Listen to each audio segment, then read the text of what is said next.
Welcome to the Human Capital Innovations Podcast.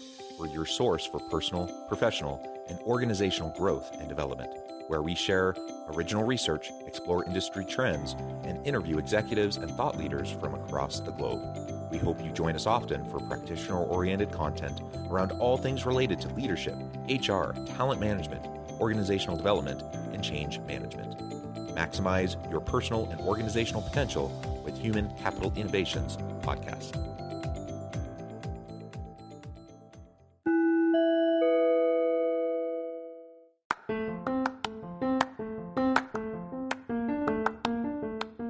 Do you enjoy the Human Capital Innovations Podcast? Enjoy ad-free listening by going to the Patreon page, and please consider contributing even at the producer or sponsorship level. And please leave a review. Thank you for your support.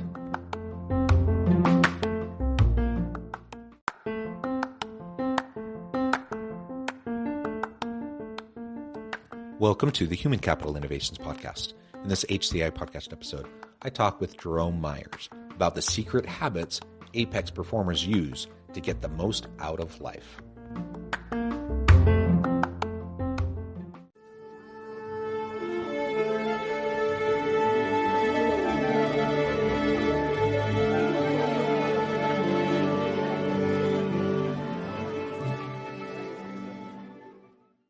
Jerome Myers, welcome to the Human Capital Innovations Podcast. John, so grateful to be with you. Thanks for having me, man. It is a pleasure to be with you. You're joining us from North Carolina. I'm south of Salt Lake City in Utah. And today we're going to talk about the secret habits apex performers use to get the most out of life. I love that framing that you came up with. I think this will just be a super fun conversation. As we get started, I wanted to share Jerome's bio with everybody. Jerome Myers left corporate America because he realized that although he had many accomplishments, he had not gained significance because he was not leading a centered life. Now, as a leadership coach, he uses his personal journey and unique training method to guide other apex performers in leadership positions to face their toughest personal and professional challenges head on. I think that's fantastic. I think many of us have experienced similar types of things. So I'm curious and excited to learn a little bit more about your experience and that trajectory for you. Pleasure to have you. Anything else you would like to share with listeners just by the way of background before we launch on in? I guess, yeah. The thing I love to tell people is I'm just a corporate America dropout. I think a lot of people are aspiring to get there, but I've actually done it, and we help other people do that, as well as working with people who are already outside of what we call the matrix to double their business and take more time off. The aspirational goal to be a corporate America dropout. I love it. And we're in the midst of the great resignation, the great reawakening, the great reevaluation, however you want to call it. And the reality is more and more people are joining the ranks, right? They've taken stock and they prioritized, what's most important to them. And they've realized, working that 60, 70, 80 hour a week jobs and soul sucking work, for an organization that doesn't actually care about them and isn't trying to help them succeed isn't necessarily how they want to be spending their life, right? And so it's no wonder that so many people are taking that step. Now, it's a leap of faith. If you're taking that step away from that security of a corporate gig, to hang up your own shingle, to do gig work or chase your own side hustle, I get it. That's a scary kind of a prospect for many, but it can also be very rewarding. And even if you just leave kind of a traditional corporate job to even, go to a different type of organization that's going to be more supportive of you, that can be a really great move. So on the outset of this conversation, I just want to say to anyone listening, be bold, be brave, and be willing to take stock of where you're at. And if it's not working where you're at, it's okay. Like, try something else out. We only live one life. Ooh, you said a mouthful there, John. I think so many people are in the Groundhog Day mentality of wake up, go to work, do the other stuff, come home, go to sleep, wake up, do the other stuff, go to work, come home, go to sleep. And they just do it over and over and over again on autopilot. And then they look up and they question where their life went. And it's because they weren't living it. It was lived for them or planned for them. And I just want to help get the message out that you don't have to live that way. There are alternative ways of existing in this beautiful blue planet that we live on. And think you just have to have the courage to ask the questions and then follow the answers, because I think the answers will always indicate what you should do next. Yeah, well, and that's interesting that you say have the courage to even ask the question in the first place. I've noticed, I mean, this is certainly held true in my life, but I've seen it in others too. Like when we're on in the grind, like a lot of times we're not even willing to ask ourselves the questions because we're scared of what the answer might be, right? And so we kind of shelf that. We just leave the questions to the side. We try to ignore them to the extent possible, because we know that it could be disruptive. And what you're suggesting is, no, let's like lean into those questions, ask yourself those questions, do the self-reflection. It may lead you in a different direction. It may not. It may, you may go through that process and realize, you know what, you're right where you should be. It's a great fit for you. You're living your best life, a fulfilled life, and that's fantastic. But you might also realize that, hey, there's things that you can change. And that change doesn't always mean leaving your current job. Sometimes it just means changing the way you engage with your current job or with your current organization. But other times it could mean a side hustle, or it could mean starting your own business. It could mean, moving to a different location or doing different types of work. So just being willing to act, to disrupt the status quo in that way in our own minds and ask those questions is just important. 1,000%. And I think it's a very interesting, well, an important distinction that you made, where you said it doesn't mean that you have to leave your role, but you may change the way that you engage, right? And I call that renegotiating or rebalancing of power or recontracting, however you want to describe it. I think the outcome is the same. This is who I am. This is a new me. Let me reintroduce myself to you. And these are the things that I do, and these are the things I don't do. And that may impact the organization in a way, and that's okay, because Yeah. it's a new person showing up here to do this thing. Yeah. Yeah. Well, good. Tell us a little bit then about your experience as a corporate dropout. What got you there? Like, what kind of woke you up? You used the analogy of the matrix. Like, you woke up to the matrix, you took the pill, right? You decided to leave. Like, what got you there? Because so many people never get to the place where they're even willing to ask themselves a question. Yeah, it's what I consider to be a traumatic experience. And so I had the good fortune of being employee number 2 in a division that has $0 in revenue. And by the end of September, I had 175 people on my team. And by the end of the year, we did $20 million in revenue and 30% profit margins. Well, I thought we were too big to fail. And to be honest with you, I got a phone call on December 24th, and it went something like this: Hey, Jerome, you and I have been going back and forth for about 3 weeks now, and I've made a decision. We're going to lay off half the team, and you can be a part of that if you want, or we can have somebody else do it for you, but that's the final decision. And me not being someone who just kind of goes with the flow, started to argue, debate, negotiate the fate of, half the folks who uprooted or changed their lives in order to help me accomplish what we did over the course of that year. And about 4:59, I get reminded that it's Christmas Eve, and that the person that I was speaking with had a family that they wanted to go spend time with, and so they ended the call. And it was up to me to figure out who was going to have an opportunity in the new year and who wasn't. And I wanted to make that process as objective as possible. I heard so many stories of, oh, well, people just kept their friends and the process was just subjective. And I didn't want anybody to feel like that they were unfairly impacted by the decisions that we were making. And so I didn't eat, I didn't sleep, and I spent the holidays trying to figure out who were the people who should stay and who were the people who should go. And we put Humpty Dumpty back together again. And I promised myself I would never do anything like that, because I didn't agree that it was the right move. And I didn't enjoy telling people they had to go find another way to feed their family. And I remember standing in front of the team 2 days before Black Friday and telling them, hey, be very cognizant of how you spend your money, because I don't know what's going to happen between now and the end of the year. And I felt all of my leadership credibility just ooze out of me onto the floor. I was like, I don't want to do this. And so the first go around, I thought to myself, they're making me do this. I didn't take ownership. I didn't accept that I had agency or control. And now I was in this situation where I wasn't able to tell my team what their future was. And that was something that didn't sit well with me.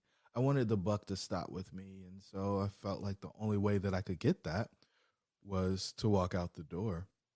I thought I had the true entrepreneurial experience without taking the pay cut. I saw people once a quarter that I reported to. I talked to them every other week, and I was on the ground running the thing. But when it came time to make the big decisions, it wasn't in my purview. So I decided that I just didn't want to be in that situation anymore. And I truly did feel like I was trapped in a matrix and I needed to exit.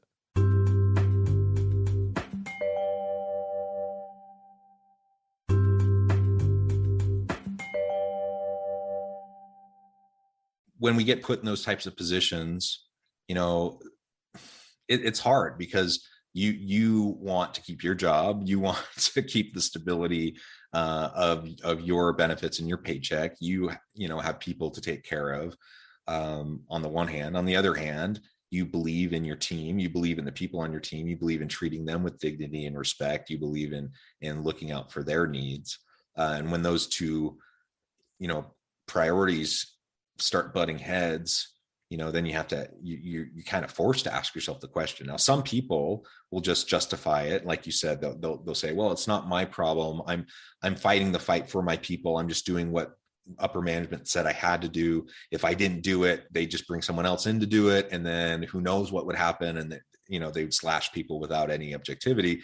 And so we kind of, that may be true, but it doesn't actually take away the need for us to own our own decisions, right? And our own, the part that we play in that process. And so sometimes we really do just need to be willing to walk away. It's something, I'm a university professor in addition to doing my consulting work. It's something I tell my students all the time. Like if I go into a consulting engagement with an organization, I need to just be willing to walk away from day one. So if they start to do things that are unethical or that I just cannot get behind, I can't agree with, that challenge my core values, I'm going to try to have those conversations with them. I'm going to try to inform them. I'm going to try to help them see where I'm coming from. I'm not just going to bail at the first sign of trouble.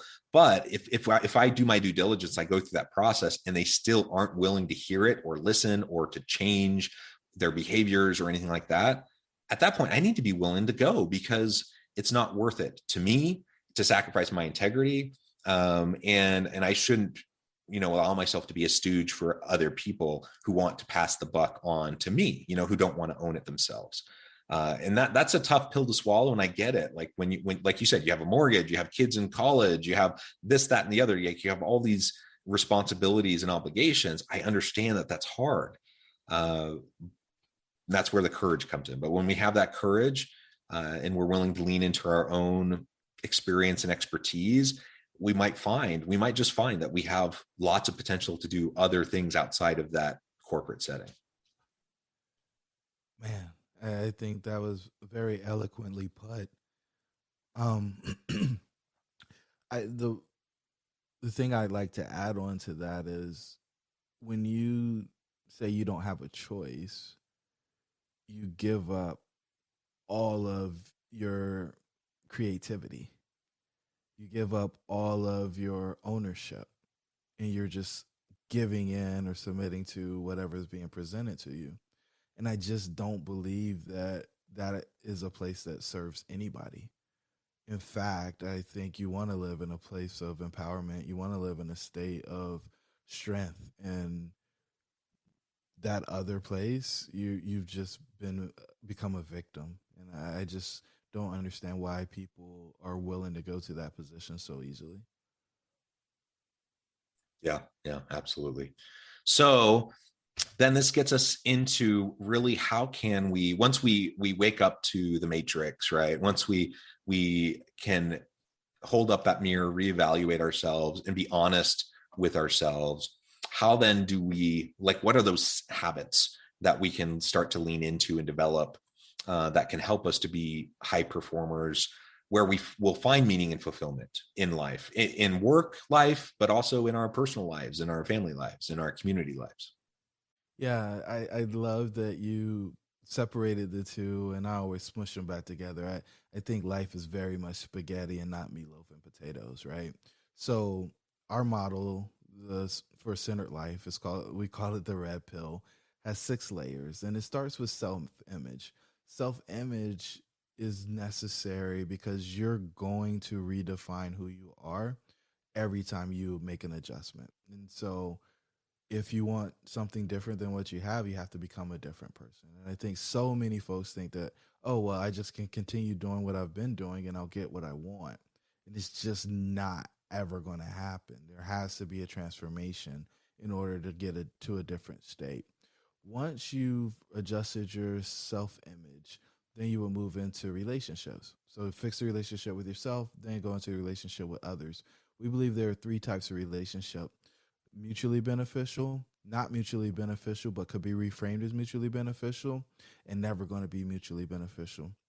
We encourage folks to sever the non mutually beneficial relationships immediately because those folks are leeches, they're anchors, they're holding you back, they're draining your energy, and they're keeping you from becoming the person that you could be because they like who you are because of the benefit that it provides to them. The non mutually beneficial relationships that can be reframed, we want to take those relationships and actually explain to the people who are in them with us that things are going to change and here are the expectations that we have for them going forward. This, when you have only mutually beneficial relationships in your world, allows you to stay continually replenished. What I've found is a lot of the folks who are seen as apex performers, seen as leaders, they only have people coming to take things from them. They don't have people bringing things to them. And because of that, they end up being drained, overwhelmed, and empty.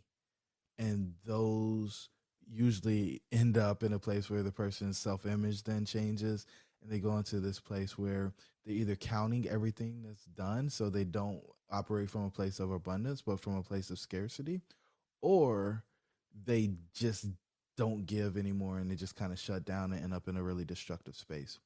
Once you deal with the relationships, we move up to work. And so because you've improved the relationships, and I'm not just talking romantic or business or friendships, I'm talking all relationships, you usually are seen as a leader. People are attracted to you because of what you're putting out, the energy that you're emanating into the space that surrounds you, and the positive impact that you're having on other people. And so that usually leads to an increased responsibility. And that increased responsibility usually is tied into some additional comp. And so self image, relationship, and work, that's all the stress in your life.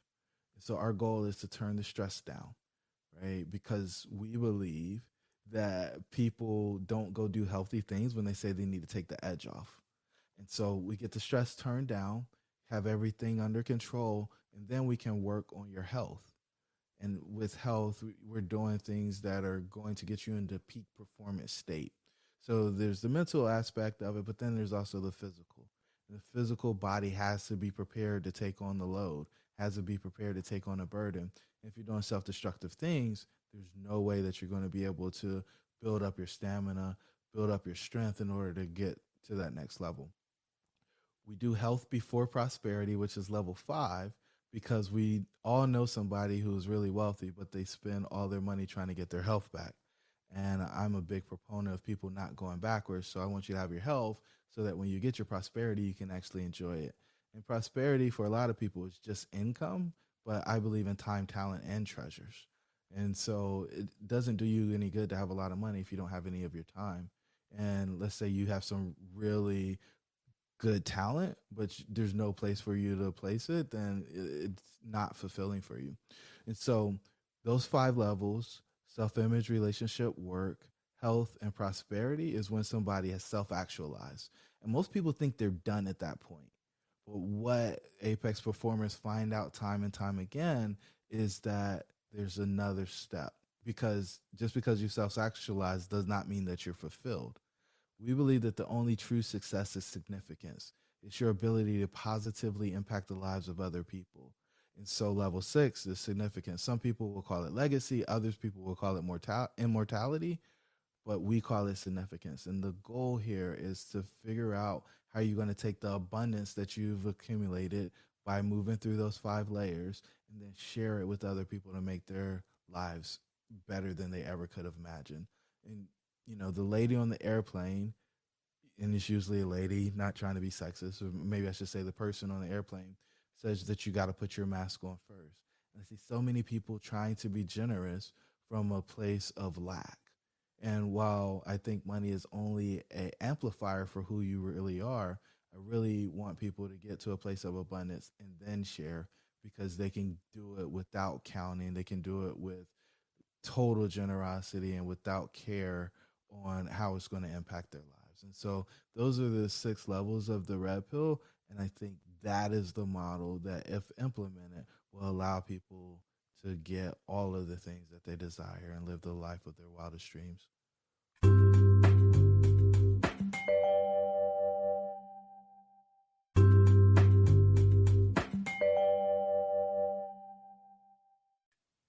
That's great. And I like how it starts with the relationships. We build that foundation. In my mind, everything is built upon those foundations of mutual accountability, trust in the relationships that we have around us. And there's ebbs and flows. And so sometimes, I think about, like, with my spouse, I've been married. I just celebrated my 20th wedding anniversary. Thank you. My wife and I have been together for a long time. And we've had our ups and downs, like individually and together, right? Like, their life is hard. We have our challenges. There's times where things are going great for me and my wife is struggling. There's times where I'm struggling. Everything's going great for her, right? And so there are times where one of us is kind of lifting the other, or taking, an undue burden. But the point is that we're not stuck in that kind of a pattern where only one of us is giving. Right. We both are trying to give, and we recognize that there are going to be ups and downs. There's going to be gives and takes, and there's going to be times where, I'm tapped out and there's nothing more for me to give. And so then we just do the best we can to get through. And so, we don't need to sever every single person from our lives just because in the moment they seem to not be giving to us. That's not what you're saying. But as we build those relationships, those sustainable long-term relationships, then we can trust in each other to know when those times, when things maybe aren't going as smoothly, we'll know that, the rainbow's around the corner, right? And we're going to get there. If I don't even go to the rainbow, I go to just knowing that there is a community around us. We've got the relationships that are going to pour into us. I think so often people believe they have to go somewhere else to get the things that they need. And I think if you've built the life that you truly can build, that you won't ever have to go far or reach in order to get the support that you need on the things that you're working on. Well, this has just been so much fun. I think there's probably a lot more we can really dissect and talk about in relation to this, but I also note the time, and I note that I have to let you go here in just a few more minutes. So before we wrap up for today, I wanted to give you a chance to share with listeners how they can get in touch with you, find out more about your work, and then give us the final takeaways, the final word on the topic for today. Yeah, so the best place to go is jeromemyers.co. There you can find out about all of the amazing stuff we've got going on. We've got an in-person conference coming up. We've got some free giveaways to help people exit the matrix if they want to exit the matrix. They can learn about multifamily investing and a few other things. So just tons of free content on the website for anybody. So it's jeromemyers.co to get that stuff. And then for the final takeaway, I'll just tell people that if you made it to this part of the podcast, then you must have heard something that resonated with you. And I'm going to take it a step further, and you might want to end your listening right now. But if you don't, here we go. Your dreams should be real. Your dreams should be real. And you probably haven't heard that in a while. You might not have heard that since you were a child. But I'm here to tell you that your dreams should be real. And you deciding not to actually go out and make them a reality is probably negatively impacting maybe hundreds, thousands, tens of thousands, hundreds of thousands, or millions of people, because somebody out there is counting on you to do the thing that you're supposed to do so they can do their thing. And every day that you delay, you're impacting what could be a change in trajectory for so many people. So I implore you, I beg you, I plead with you to go out there and actually listen to your intuition, listen to your gut, and make your dreams a reality. Beautifully said. Thank you, Jerome. It's been a real pleasure. I encourage listeners to reach out, get connected, find out more about what Jerome can do for you. And as always, I hope everyone can stay healthy and safe, that you can find meaning and purpose at work each and every day. And I hope you all have a great week.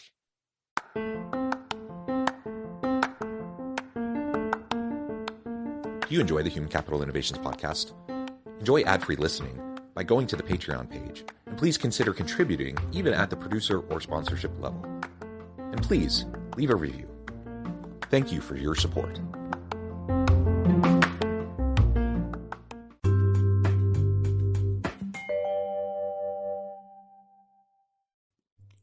Thanks again for joining us for this episode of the Human Capital Innovations Podcast. I hope you stay healthy and safe and that you have a great week.